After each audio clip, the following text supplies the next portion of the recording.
Hello dear students, आप सभी का मेरे YouTube channel maths with Manoj sir में हार्दिक स्वागत है। यहां पर आप मैथ्स के हर कॉन्सेप्ट को बिल्कुल इजी और इंटरेस्टिंग तरीके से समझेंगे, चाहे बेसिक हो या टफ क्वेश्चंस, सब कुछ मिलेगा सिंपल एक्सप्लेनेशन के साथ। आइए आज का टॉपिक शुरू करते हैं। आज का टॉपिक है टाइप्स ऑफ रिलेशंस।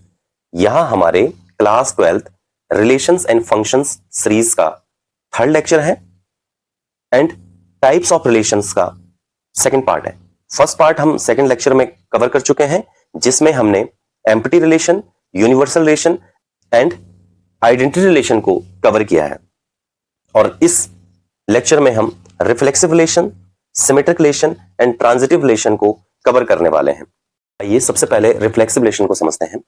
यहां पर रिफ्लेक्सिव रिलेशन की डेफिनेशन है, a relation R on a set A is said to be reflexive relation if A, A belongs to R for all A belongs to capital A। देखिए A, A belongs to R का मतलब यह है कि A is related to A। हम कह सकते हैं if every element of a set is related to itself then the relation is called reflexive relation। इसका यह मतलब है कि सेट के प्रत्येक एलिमेंट्स यदि खुद से ही रिलेटेड हो तो इस प्रकार के रिलेशन को हम रिफ्लेक्सिव रिलेशन कहते हैं। इसके बाद हम इसको एग्जांपल समझते हैं। मान लीजिए एक सेट हमें गिवन है जिसमें तीन एलिमेंट्स हैं A, B, C। सेट को हमने वेन डायग्राम से रिप्रेजेंट किया हुआ है। यहां पर सेट A में हमने तीन एलिमेंट लिख दिए हैं, इसी प्रकार से इस सेट में भी तीन एलिमेंट लिख दिए। तो A से रिलेटेड है, B से रिलेटेड है एंड C से रिलेटेड है। तो हमारे पास जो रिलेशन R बनेगा वह बनेगा A, B, B and C। इसका मतलब यह हो गया कि A is related to A, B is related to B and C is related to C। तो इस प्रकार का रिलेशन हमारे पास रिफ्लेक्सिव रिलेशन होता है। लेकिन यहां पर रिफ्लेक्सिव रिलेशन से रिलेटेड एक इंपॉर्टेंट नोट है, relations with other elements are optional. देखिए अगर हमारे पास सेट A के एलिमेंट्स अगर और एलिमेंट्स से भी रिलेटेड हो, इसका मतलब A अगर B से रिलेटेड है, A अगर C से रिलेटेड है, तो इस रिलेशन में ऐसे ऑर्डर्ड पेयर अलाउडेड है बट नॉट रिक्वायर्ड। देखिए इसी प्रकार से हमारे पास जो नोट सेकंड है वो कहता है रिलेशन लाइक A, B और B, A are allowed but not required. तो इस प्रकार के रिलेशन में इस टाइप के ऑर्डर्ड पेयर भी आ सकते हैं बट रिक्वायर्ड नहीं है। इसके बाद हम एग्जांपल्स की हेल्प से रिफ्लेक्सिव रिलेशन के कॉन्सेप्ट्स को बहुत अच्छी तरीके से समझेंगे। देखिए मान लीजिए हमारे पास एक सेट A है जिसमें हमारे पास तीन एलिमेंट्स हैं 1, 2 एंड 3।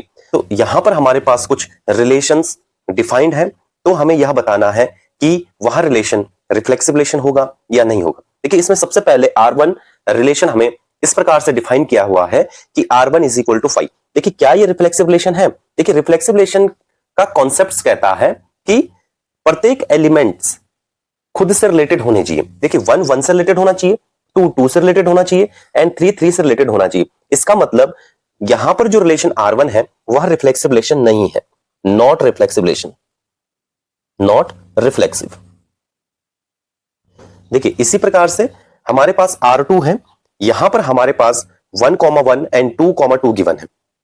लेकिन हमारे पास सेट जो A है उसमें तीन एलिमेंट्स हैं 1, 2 एंड 3।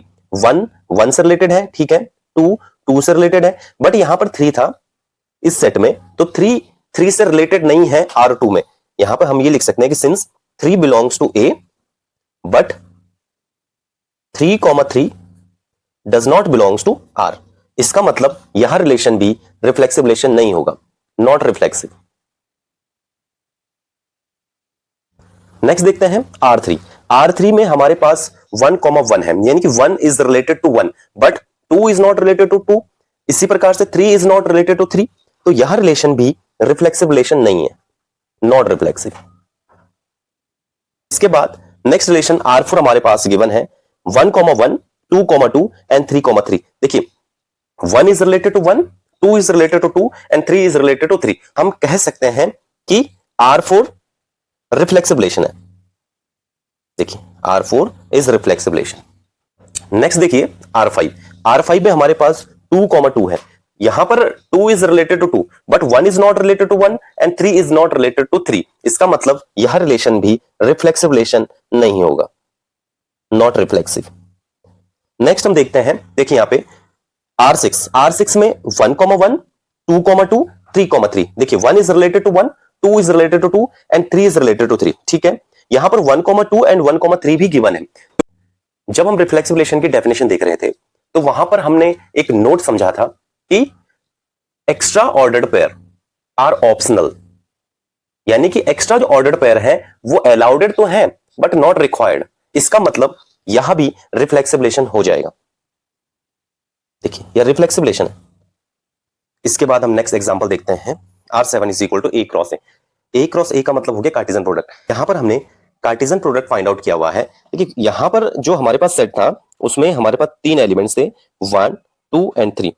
तो इसके हिसाब से हमने कार्टेशियन प्रोडक्ट फाइंड आउट किया हुआ है। देखिए यहां पे 1,1 भी है, 1,2, 1,3, 2,1, 2,2, 2,3, 3,1, 3,2 एंड 3,3। फ्लेक्सिबल रिलेशन में 1,1, 2,2 एंड 3,3 होने कंपलसरी है। तो A क्रॉस A में ये तीनों ऑर्डर पेयर आ जाते हैं, लेकिन इसके अलावा और ऑर्डर पेयर भी आते हैं। तो और ऑर्डर पेयर भी अलाउडेड है रिफ्लेक्सिव रिलेशन में। तो इस पर कह सकते हैं कि A क्रॉस A भी रिफ्लेक्सिव रिलेशन होगा। देखिए रिफ्लेक्सिव। इसके बाद हम देखते हैं द स्मॉलेस्ट रिफ्लेक्सिव रिलेशन। जो सेट A है उसमें हमारे पास 1, 2 एंड 3 एलिमेंट्स हैं।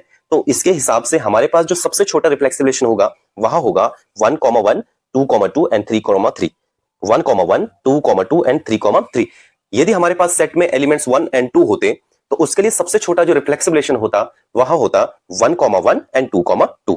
देखिए इसके बाद हम देखते हैं द लार्जेस्ट रिफ्लेक्सिव रिलेशन। तो जो सबसे बड़ा रिफ्लेक्सिव रिलेशन होता है वो कार्टेशियन प्रोडक्ट होता है A क्रॉस A। के बाद हम समझेंगे how to find the total number of reflexive relation. तो total number of reflexive relation को फाइंड आउट करने के लिए यहाँ पे हमारे पास एक फॉर्मूला होता है 2 की power n square minus n। तो देखिए यहाँ पे सेट हमारे पास था 1, 2 एंड 3। इसमें हमारे पास 3 एलिमेंट्स थे। तो यहां पर जो n आएगा, n का मतलब हो गया इसका कार्डिनल नंबर। तो number of element in set A is equal to 3। तो ये हमारे पास बन गया n। यदि हम इसको फॉर्मूले में रखते हैं तो हम देखते हैं, देखिए टोटल नंबर ऑफ रिलेशन क्या हो जाएगा, 2 की पावर क्या हो जाएगी 3 का स्क्वायर माइनस 3। तो यहां पर हो जाएगा हमारे पास 2 की पावर हो जाएगी 9 माइनस 3 एंड 2 की पावर हो जाएगी 9 माइनस 3 हो जाता है 6। 9 माइनस 3 होता है 6। एंड यहां पर हम देखते हैं कि 2 की पावर 6 का मतलब हो जाता है 2 into 2 into 2 into 2 into 2 into 2। तो यहां पर 2 को हम 6 टाइम मल्टीप्लीकेशन करेंगे तो 2 को 6 टाइम मल्टीप्लीकेशन करके हमारे पास वैल्यू आएगी 64। इस सेट के लिए जो total number of reflexive relation होगा वह होगा 64। इसके बाद हम सिमेट्रिक रिलेशन को समझते हैं। देखिए यहां पे सिमेट्रिक रिलेशन की डेफिनेशन है, a relation R on a set A is said to be symmetric relation if A, B belongs to R, that implies B, A belongs to R for all A, B belongs to capital A। देखिए A, B belongs to R का मतलब है कि A is related to B and B, A belongs to R का मतलब है कि B is related to A। तो हम यह कह सकते हैं कि यदि A B से रिलेटेड है तो B को भी A से रिलेटेड होना पड़ेगा। यहां पे हमने सिंपल लिखा हुआ है कि if A is related to B then B must also related to A। यदि A B से रिलेटेड है तो B को भी A से रिलेटेड होना पड़ेगा, और यदि A B से रिलेटेड नहीं है तो B भी A से रिलेटेड नहीं होगा। इसके बाद हमारे पास एक एग्जांपल है।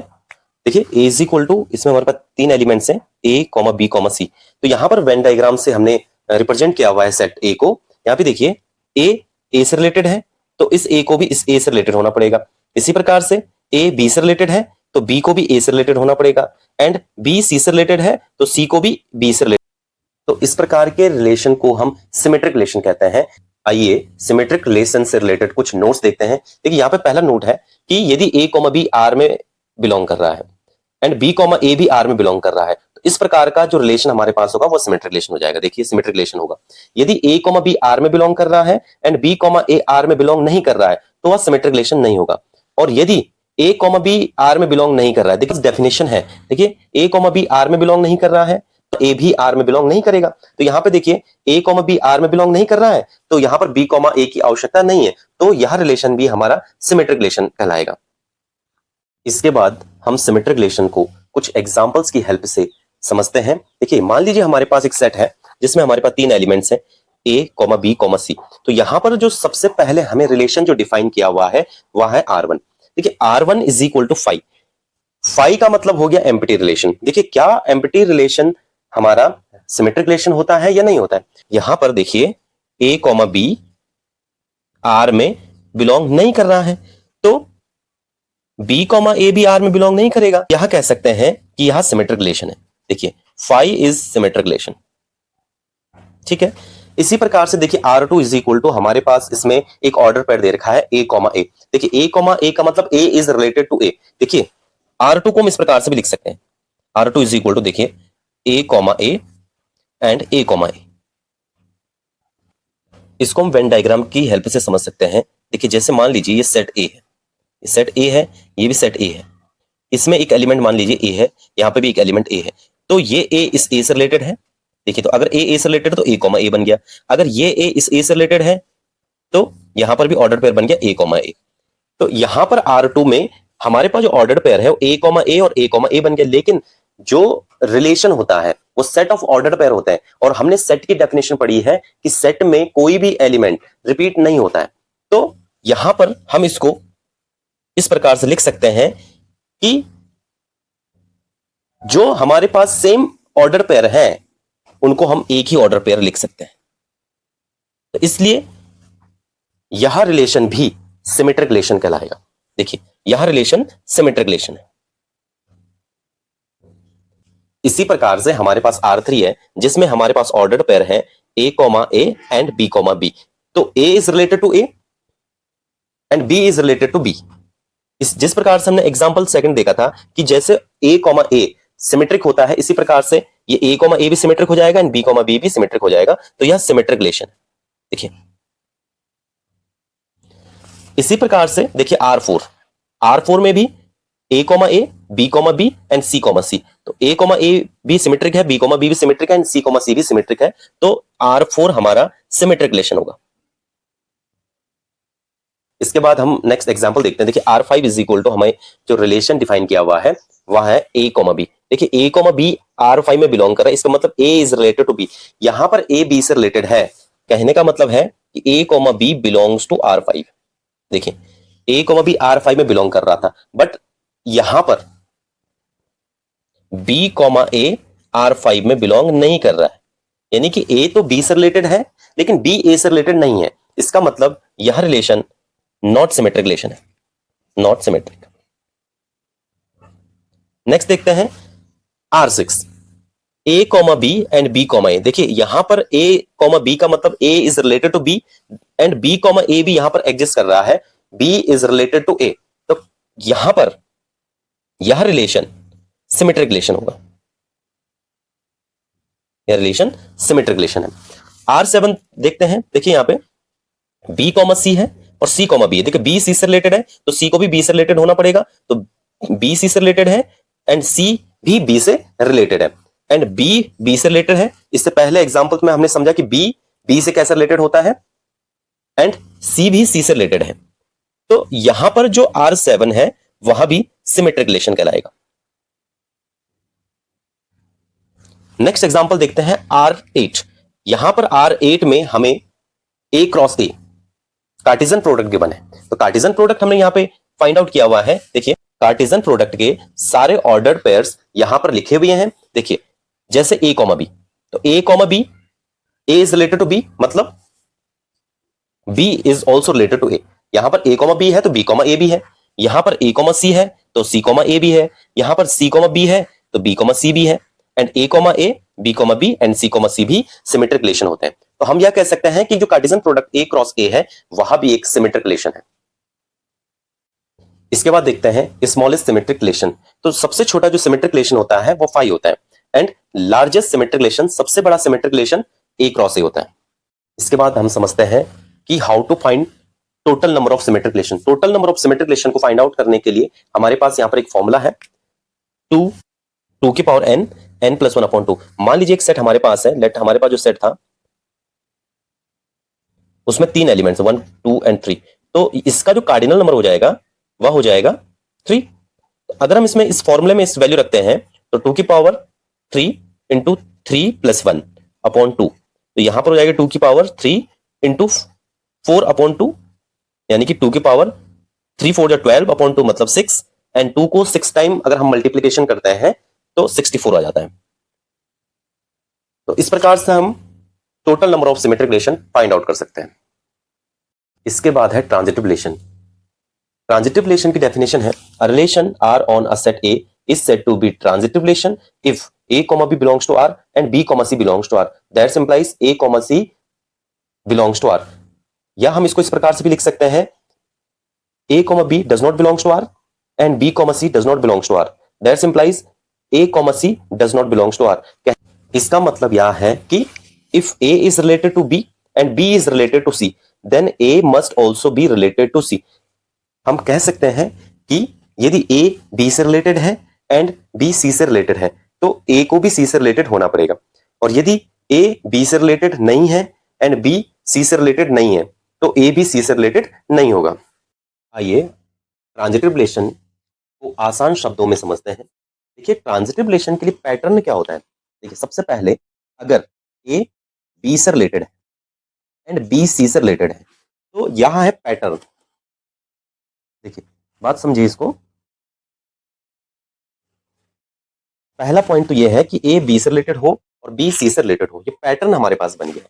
सेकंड पॉइंट यह है कि ए यदि बी से रिलेटेड है एंड बी यदि सी से रिलेटेड है एंड यहां पर ए भी सी से रिलेटेड है तो हम इसे कहेंगे कंप्लीट पैटर्न।